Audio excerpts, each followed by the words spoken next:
Dženanu i o Davidu je jedan Banja Lučanin, jedan momak napravio spot ovih dana.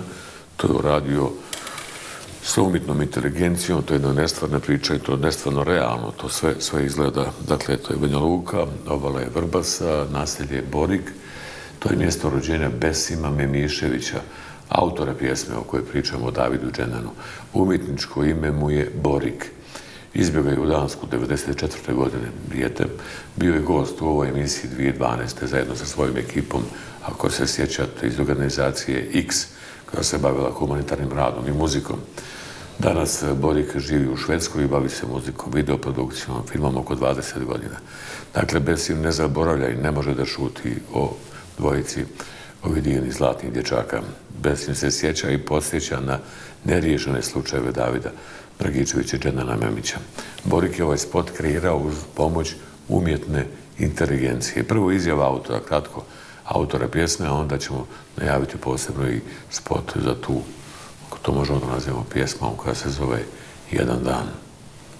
Slučajevi Davida i Dženana pogodili su me kao i mnogi ostali i razmišljao sam kako bi ja mogao doprinijeti na najbolji način i onda sam odlučio da napišem pjesmu iz njihove perspektive, jer kroz sve ove godine nekako svi smo mi pričali, imali svoje mišljenja i sve to, ali njih dvojica nikad nisu imali priliku da ispričaju šta im se desilo i zato sam na ovaj način odlučio da to uradim, ali sam morao onda da uradim malo veću istragu da bi tok dešavanja bio istinit i tačan. Spot sam radio koristeći više alata, ličnog iskustva i vještačku inteligenciju sam koristio i bio jako dug i zahtjevan proces jer sam generisao čak preko 100.000 slika da bi dočarao gledaocima kroz šta su zaista prošli Dženan i David. Moj iskreni cilj je bio da se sa ovom pjesmom i spotom stavi pažnja na ova dva slučaja i na sve druge slučaje i da se konačno, nadam se, postigne pravda. Vjerujem i siguran sam da će pravda pobijediti na kraju, ali to mora doći kroz promjene u cijelom društvu, u Bosni i na cijelom Balkanu, tako da mi je posebno drago ono što se dešava u Beogradu sa studentima, što su se digli protiv vlade, protiv korupcije, jer stvarno više nema smisla šta se tu dešava. I centralnu odjevu kreirao je momak čiji je pseudonim Borik. Borik je uz pomoć umjetne inteligencije kreirao spot o Davidu i Dženanu. Nismo ni svjesni koliko je umjetna vještačka kompjuterska inteligencija već u upotrebi. Ako je svakom od nas dostupna ovakva kako imamo u ovom formatu umjetne inteligencije s kojom se može kreirati mašta i ograničenje, zamislite kakva je ona tek koliko razvijena i u rukama onih koji su je kreirali. Još važnije, umjetna inteligencija se sama razvija, dopunjava. Naš Borik koristi umjetnu inteligenciju na human način da nas podsjeti na dva zlatna, sjajna, lijepa momka, Davida i Dženana. No, umjetna inteligencija se može koristiti i u najgore svrhe. Mozak na pašu ima sada ko da radi i razmišlja umjesto vas.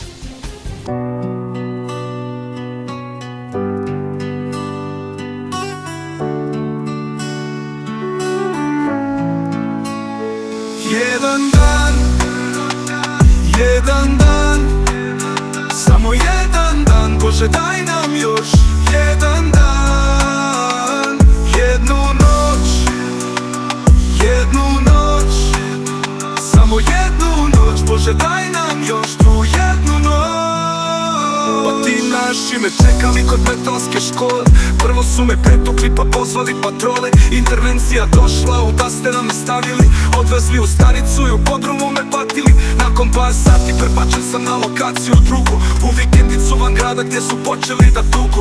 Zatečen u paklu, bio sam zvjerski mučen, do kraja psihički srušen i krvavo pretučen. Premješten u stan negdje u centru grada, tu su me likvidirali nakon 6.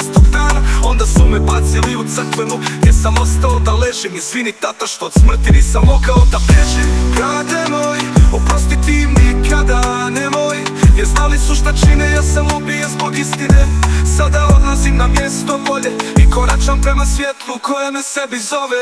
Jedan dan, jedan dan, samo jedan dan, Bože daj nam još jedan dan. Jednu noć, jednu noć, samo jednu noć, Bože daj nam još tu jednu noć. Ime mi je Dženan i mene su ubili 2016. su mi presudili. Od udarca sam pao, glava mi je krvarila. Pored mene je bila Alisa, istinu je sakrila. Tužilac, sudija, inspektori, svi su potkupljeni da se zataška istina o meni. Svi su pod pritiskom jedne prljave stranke, zbog koje u ovoj državi za mene nije bilo pravde. Moj otac, majka i sestra još uvijek bitku vode. Da nije sin tajkuna davno bi bio lišen slobode. Cijeli grad zna ko je mene ubio, ali se boje reći da ne bi i njima neko presudio. Oni štite svoje članove, skrivaju se iza laže i sistema. Šta se meni spremilo, nekom drugom se sprema. Moj život su uzeli, ali istinu neće moći nikada, nikada. Jer istina samo istini pripada. Grade moj, oprosti ti nikada nemoj. Jer znali su šta čine, ja sam ubijen zbog istine. Sada odlazim na mjesto bolje i koračam prema svjetlu koje me sebi zove. Jedan dan, jedan dan, samo jedan dan, Bože daj nam još jedan dan. Jednu noć, jednu noć, samo jednu noć, Bože daj nam još